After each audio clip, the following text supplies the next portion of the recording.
is Saturday, June 22nd. You know what that means. It is time for the High Risk Wrestling Podcast. Check out the socials, Charismatic Creations on Facebook and YouTube, Charismatic_Creations52 on Instagram, and of course the 215 on Twitter. I am your host. Kind of terrified of what's going down. I mean, Jacob Fatu is here. Jeremy Pierce, welcome, one and all. Last week we looked at Clash at the Castle, previewed the show, which was a solid show. Still upset about a 5-match card, but today's show, Faction Warfare Part 7. Love me some factions, but without further ado, hit my music.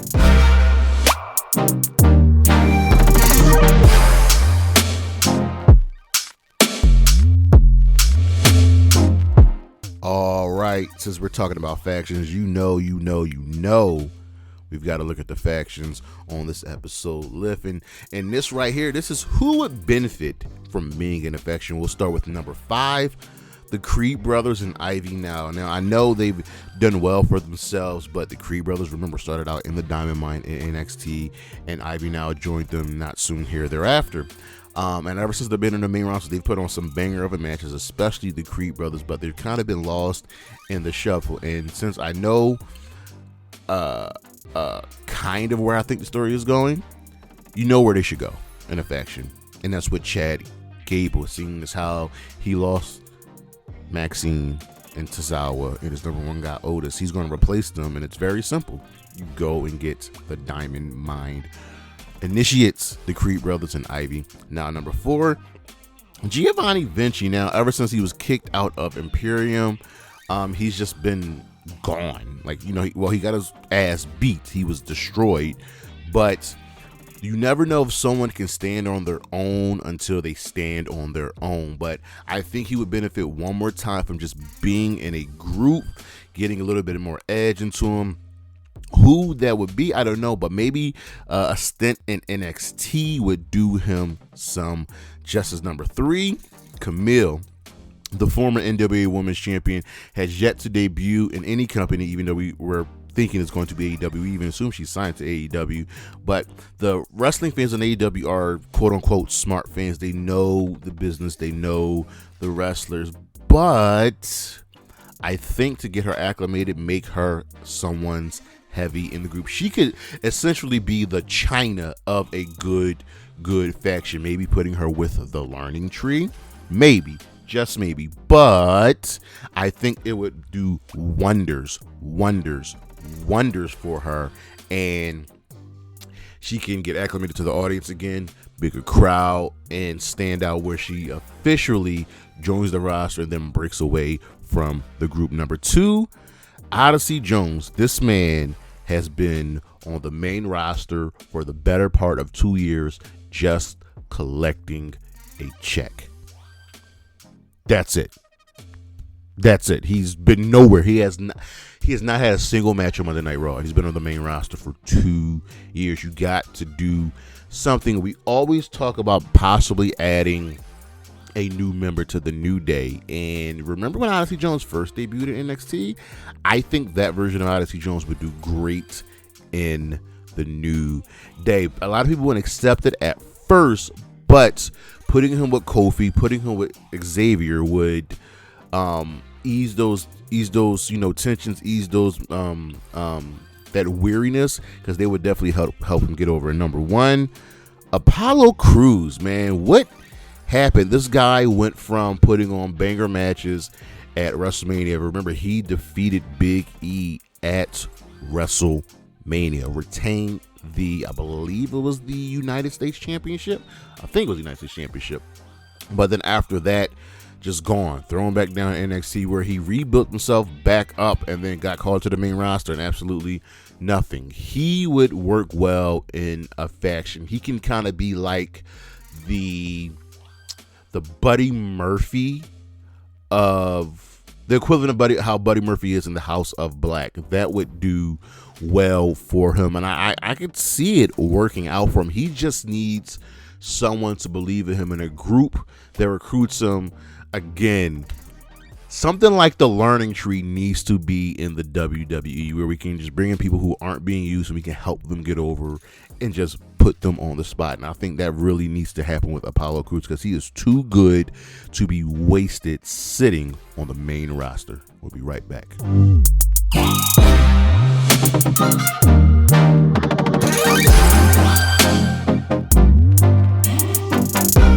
The spotlight is back, and it is shining on one man, a legend that we lost recently. That would be one Bray Wyatt. I was always a fan of Bray Wyatt, especially when he debuted on the main roster with the Wyatt family. He, Eric Rowan, Luke Harper were something different.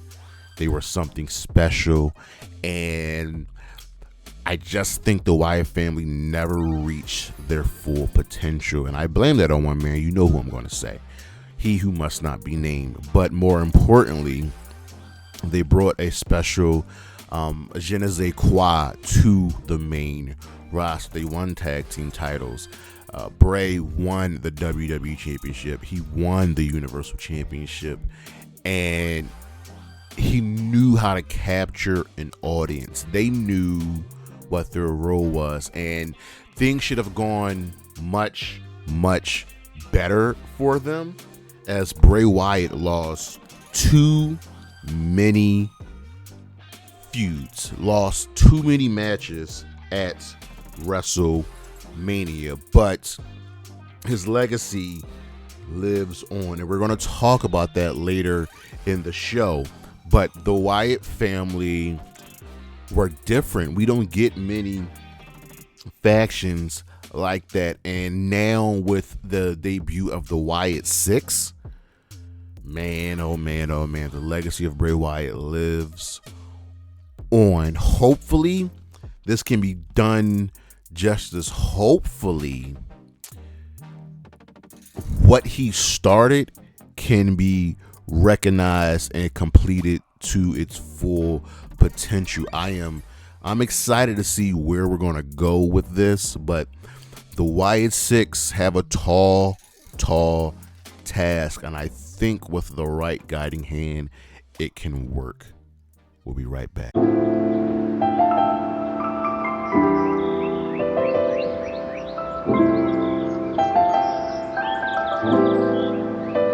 So here we are once again. Faction warfare. It's a show I love. I love talking about this because factions are great. Factions make wrestling go. And what are factions? Factions are essentially a group of individuals coming together for some type of common goal, whether it's by happenstance or whether they chose to do it. And wrestling has factions going back to the early days. And the benefits of factions are simple. You get a group of people on TV who usually won't have TV time. So now, instead of trying to fit them in as individuals, you can fit them in as a group and still have them stand out on television. You can also then have your leader, your quote unquote world champion, your mid-card champion, your tag team, and when you have a woman in the group as well, your women's champion. Factions are great, and inevitably they will break up, usually because someone gets jealous, or there's usually a clear star about to break out of the group, like Evolution with Randy Orton and Batista, like the Jericho Appreciation Society with Daniel Garcia. There are reasons why groups break up, but we are here today to talk about 3 recent groups that have come together, and one that recently just debuted. But we start with the System. The System are a faction in TNA. They consist of Moose, Eddie Edwards, Brian Myers, Alicia Edwards. Apparently Dirty Dango recently joined, and their associate Masha Slamovich. Now, that is a solid group of people. First of all, they're all kind of tall. Brian Myers is 6'1", Eddie Edwards is 6 foot, Moose is 6'5", Johnny Curtis, aka Dirty Dango, is 6'4", and you have Alicia who's 5 foot, and you have Masha Slamovich who's 5'3". So they came together this past January. That's when they debut, but it goes all the way back to June 15th on the June 15th episode of Impact, where Brian Myers approached Moose about an offer to team with him to take on the Impact World Tag Team Champions ABC, Ace Austin and Chris Bay. And they were involved in a Fatal 4-Way tag team match, which was won by Subculture, and Myers unsuccessfully challenged Alex Shelley for the World Championship, right? So at Emergence, Myers teamed with Moose and Bully Ray and Leo Rush to defeat Josh Alexander and Time Machine. And then at Final Resolution, Myers teamed up with Eddie Edwards to again unsuccessfully challenge for the Tag Team Championship. So the connecting thread here was Brian Myers. He went to Moose, he went to Eddie Edwards, and that's where the basis came from, right? But January of this year, on the countdown to TNA Hard to Kill, right? Brian Myers and Eddie Edwards, who had been teaming together for a minute, defeated Eric Young and Frankie Xavier on the pre-show. And they had an idea. And then all of a sudden, during a backstage interview on that Hard to Kill show,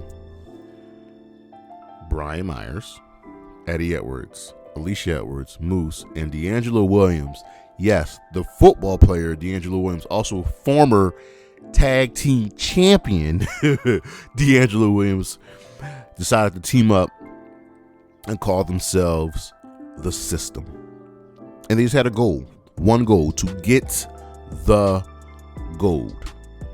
So the stable later that evening accompanied Moose in his main event match for the World Championship. He was taking on Alex Shelley, who was on a really good run as champion. And during the match, Edwards and the rest of the System attempted to distract Alex Shelley, prompting a brawl with Shelley's partners Chris Sabin and Kushida, who always had his back. Moose won. Moose became world champion again. And that was the start of the System. You would think that, in my opinion, Brian Myers would be the leader, but Moose, who is a former world champion, I believe Eddie Edwards is also a former TNA world champion, would be the leader, right? But they knew their roles. Moose was later confronted by a debuting Nick Nemeth. Then, on the No Surrender pre-show countdown and No Surrender, Myers and Eddie Edwards defeated the team of the Intergalactic Jet Setters, Kevin Knight and Kushida. So now they're tagging together. Now they're supporting each other. They've got one goal. You cannot beat the System. You just can't beat the System, right? Then comes Sacrifice in March, and Edwards and Myers defeated and won the World Tag Team Championships. They defeated ABC. So now they have the tag titles. Now they have the world titles. And Moose goes in to defend his title and successfully defends it against Eric Young. So there's the gold right there. So now it just leaves Alicia Edwards. You would think that she would go for the women's championship, but I think she didn't want that smoke from Jordan Grace. So what did she do?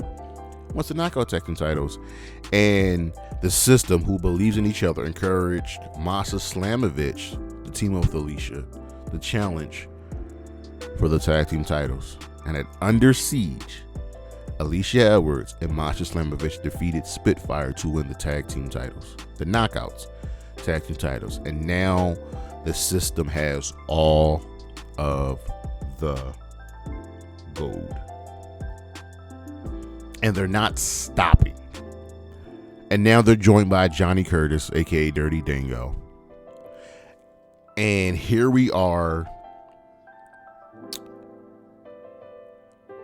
halfway through the year, and they are dominating. They are retaining their championships. They are winning their matches because they support each other, and it doesn't really matter. And TNA loves a good faction. And right now, there aren't that many people that can actually stop them because, as they say, you can't beat the system. As long as they stick with this, as long as no one gets jealous, then they've got a mighty road ahead of them. You know, there's always the Feast of Fire. There's always the Call Your Shots. Would that happen? Would Eddie Edwards cash in on Moose? I kind of think he would. But now they've got to deal with the aftermath of the Nemeths and the Hardys teaming up together. They got through the compound. They got through Against All Odds, and now what's next for the system? I don't know, but I'm encouraged to see where they can go. I want a dominant stable once again, and it can be the system. They are so good right now that I'm just looking forward to what they're going to do next. Then we move over to AEW, and there's a faction that just added a new member. I'm saying they're a part of the faction, but that would be the Outcast. Y'all remember the Outcast, right? So the Outcast was started by Saraya, Toni Storm, and Ruby Soho. They were the outsiders. They were the WWE quote unquote cast-offs coming to AEW.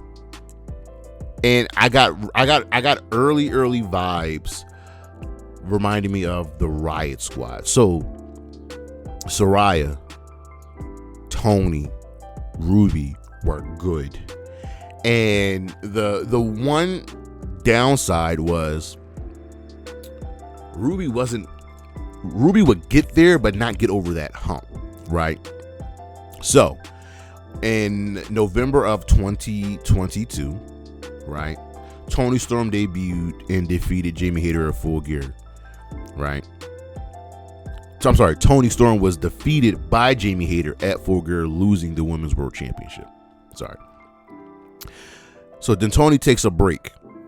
She returns in December, and she would team up with Saraya to go against Jamie and Britt Baker, and they lost. The following week, Saraya and Toni continued working together following a match between Toni and Willow. They officially turned heel. And then they dubbed themselves the Outsiders because, you know, the homegrown women of AEW didn't like them because they were outsiders. Remember the Outsiders? We should talk about them at some point. Because they had been previously employed by WWE. So Saraya and Storm said, screw it. They started wearing lime green and black attire and attacking the opponents after the matches with spray paint. So now we got Outsiders vibes. We've got NWO vibes, and I am absolutely loving it. So at Revolution in 2023, Jamie Hayter defeated Ruby Soho and Saraya to retain the women's championship. Ruby beat down Jamie Hayter and Britt Baker after the match and aligned themselves with the quote-unquote Outsiders. So now we have the stable. And this was the first time in a long time that Ruby Soho was a heel, and it clicked. Like, she said she felt pushed to the edges of AEW because of her fringe WWE affiliation, right? And yeah, she was in WWE. It didn't really amount much. And then on March 10th, they officially became the Outcast. So Sheeta makes her return and teased that she would join the Outcast. However, later that would be a ruse, right? And she would side with Hayter and Baker, which I never understood, because the amount of crap that Britt Baker put Jamie Hayter through, put Sheeta through, it just never made sense for me to Sheeta the team with Britt. I don't care about the enemy of my enemy. I never liked that. So at Double or Nothing, Toni Storm would go on to defeat Jamie Hayter to become, at that point, two-time AEW Women's World Champion. She then would lose it a little over 2 months later to Shida, who also became a two-time Women's World Champion. So now they've got gold. Now they're winning matches, and now they've got rivals. Shida, Britt, and Jamie had got hurt, but that's okay, right? So what's next? Well, we all thought it was leading to a blood and guts match, but Jamie had gotten hurt, so she's now removed from the equation, right? And the Outcasts are whooping ass, and people are fighting back. There was a point where I think Sky Blue and even Willow came in to side with Britt and Jamie and Shida, and I never liked anyone teaming with Britt because Britt was so bad. Britt was so evil during her reign that it just never made sense. But the Outcasts are spray painting everybody, and they are kicking ass. So Saraya defeats Britt and Tony and Shida in the 4-way match at All In to become women's champion. So now it's like, wow, okay. And remember, Shida was champion going into this, but leading up to this, Tony was starting to lose her mind, and they were getting into it, and something was changing, something was involving in Toni Storm. So they were bickering. Her and Saraya and Ruby had to be in the middle. Saraya ends up using the spray paint can on Toni Storm before pinning her to win the match. Following that victory, tensions rose even higher, and at All Out, Storm turned on the group when she stopped Ruby from spray painting Chris Statlander. In that Grand Slam, Tony failed to win the championship from Saraya, but then Saraya lost the title to Shida. So now Shida's a 3-time Women's World Champion. Right, and Ruby attempted to interfere with the spray paint can, but that was thwarted by Toni Storm. So on the December 27th episode of Dynamite, Harley Cameron joined the group. Tony was gone at this point, and then not soon thereafter, Ruby left the group, abandoning Saraya in a tag match and attacked Harley, leaving the Outcasts after weeks and weeks of dissension with gaslighting from Saraya turning faces. Remember, during this period, Saraya and Cool Hand Ange were forming a love story, and it was working and it was beautiful, but Saraya was like, I'm not losing my friend, I'm not losing this, and she was just gaslighting Saraya she was gaslighting Ruby time and again, and at one point even blamed everything on Anna Jay, and it just was not good. Finally leaves. So now we're down to Saraya and we're down to Harley Cameron. But soon, Saraya introduced her brother Zach Knight as the newest signee of AEW and a member of the Outcasts. He's the first male member of the Outcasts to join the group. So now we're looking good. Saraya is clearly the leader, and I'm liking it. Saraya. Harley's a wild card. She's absolutely nuts, but she's getting those reps in the ring in Ring of Honor. She's getting those reps in the ring in AEW, and she looks good. She's getting there each and every time she steps foot into the ring. And you got the enforcer there in Zach Knight. And then on this most recent episode of Dynamite, during the contract signing between Mina Shirakawa and Toni Storm, Saraya, Harley come out and like, yo, we're over this. And they had already been facing Tony and Mina and Mariah. And as they attacked Anna Jay, Allied herself, who was just gone. Remember, she was recently on Ring of Honor. This was out of left field. So she aligns herself with Saraya and Harley by attacking Mina Shirakawa and helping to beat down Tony and Mariah. Man, so now the Outcasts consist of Saraya, Harley Cameron, Zach Knight, and Anna Jay. And you know what? I like it. I like it. This group is funny. They're extremely funny. Just watch the backstage interviews with Saraya and Harley Cameron.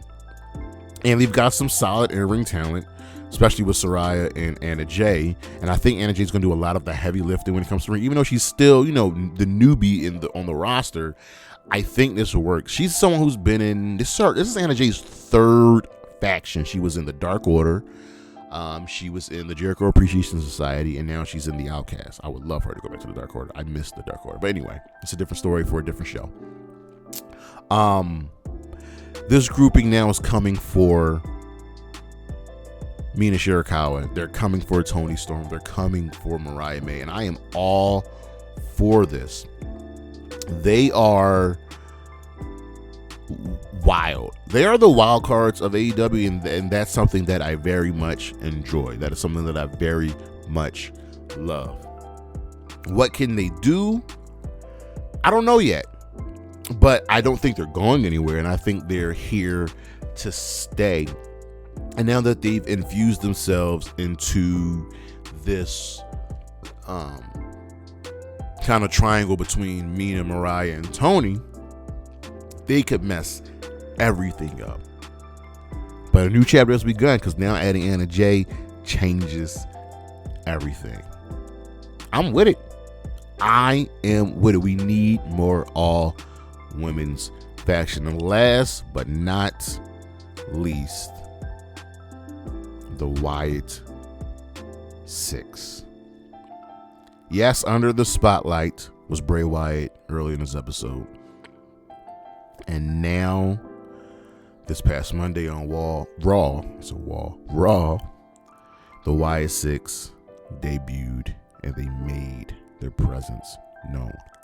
Led by Uncle Howdy, the members consist of Rambling Rabbit, Mercy the Buzzard, Huskus the Pig, and Abby the Witch. These are characters that Bray Wyatt created from the Firefly Funhouse. These are the real life versions of those characters. So, first things first, who is under the mask of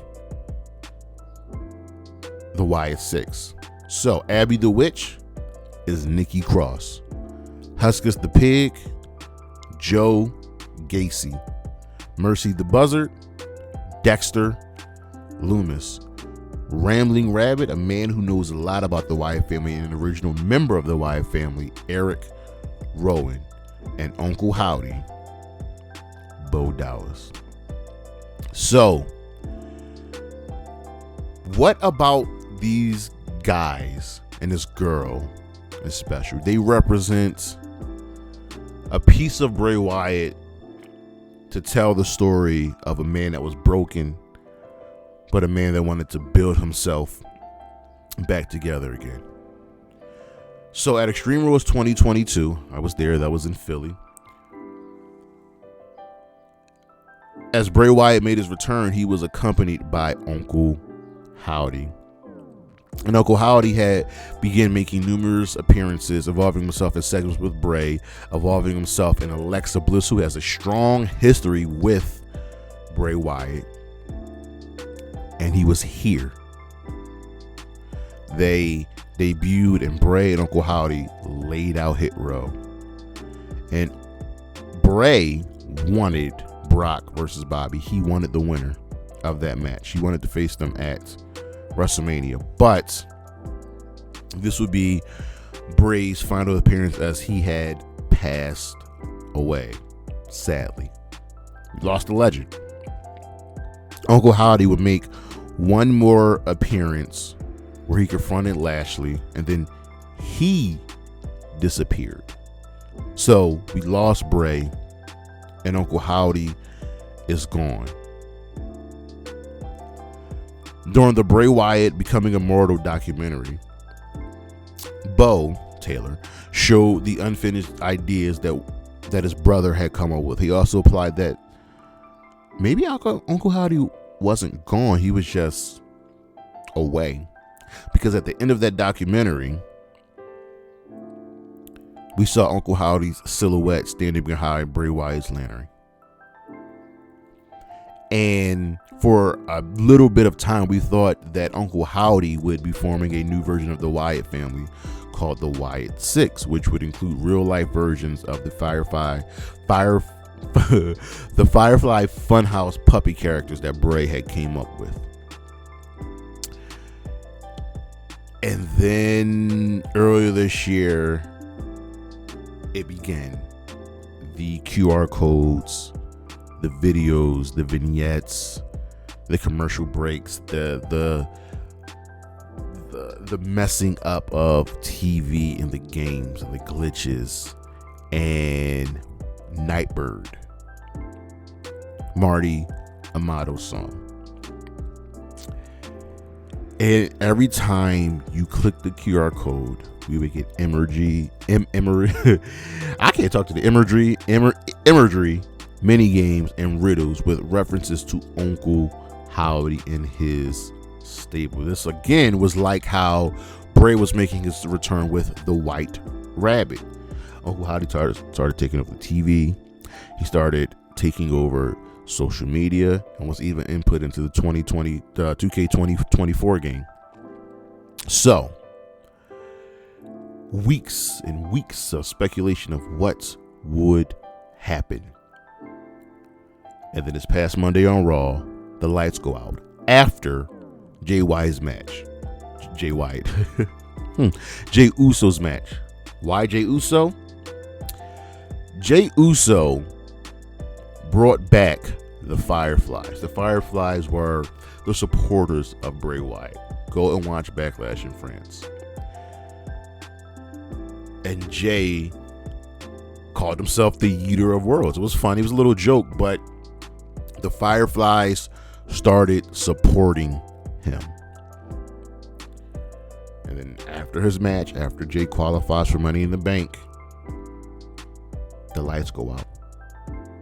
We hear the piano key, and Nikki Cross crawls out towards Bray's lantern, and she directs the cameraman to the back. And in the gorilla position, many people are beat to holy hell, blood everywhere. And Chad Gable is the main guy who was out. So why Chad Gable? Stop saying thank you. And I don't think there's going to be a real supernatural element to the Wyatt SICKos, but they're going to scare you. So the camera follows through.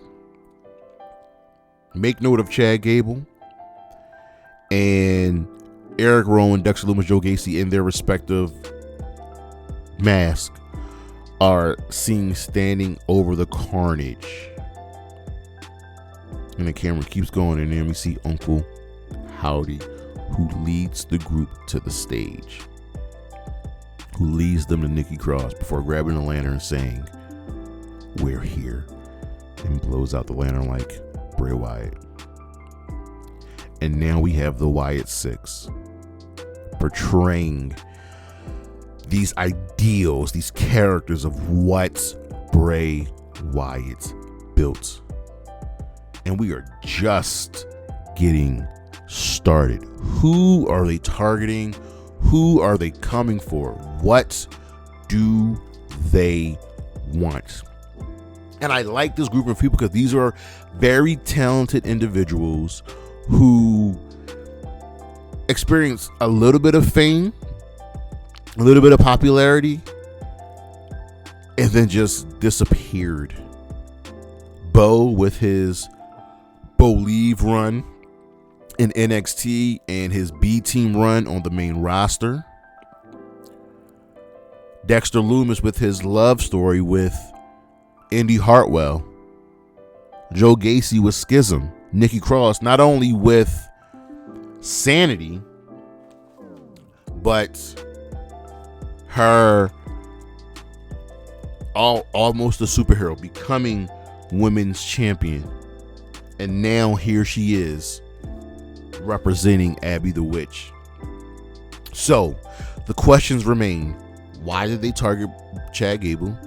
He stopped saying thank you. What is their ultimate goal? And yes, you have to ask this question. How does Alexa Bliss fit into this? Because she is so intrinsically tied to Bray Wyatt, she will be brought up at some point in this story. And Jay said, listen, I brought back the Fireflies. I don't want that smoke. That's all you, Uncle Howdy. You can have that. Yeet. I can't wait. I can't wait. Wrestling is fun again. And wrestling is always more fun when we have factions. That is our show. Thank you for listening. Thank you for watching. Coming up next week, we've got a Let's Talk About It, the potential new AEW deal. I'll figure out what list to throw out there for y'all next week. Oh, I know, you know what? I got a list for y'all. We got the funniest people in wrestling. And we got the Let's Talk About It on Thursday. We'll figure a couple other things out. And of course, we've got the Forbidden Door preview, which is going to be good. Check out the socials. Charismatic Creations on Facebook and YouTube. Charismatic_Creations52 on Instagram. And of course, the 215 on Twitter. And as always, Anna J, Gigi Dolan, Hill Up Baby, Willow Nightingale, Chris Statlander, Isla Dawn, and Bailey. Holla at your boy. Peace.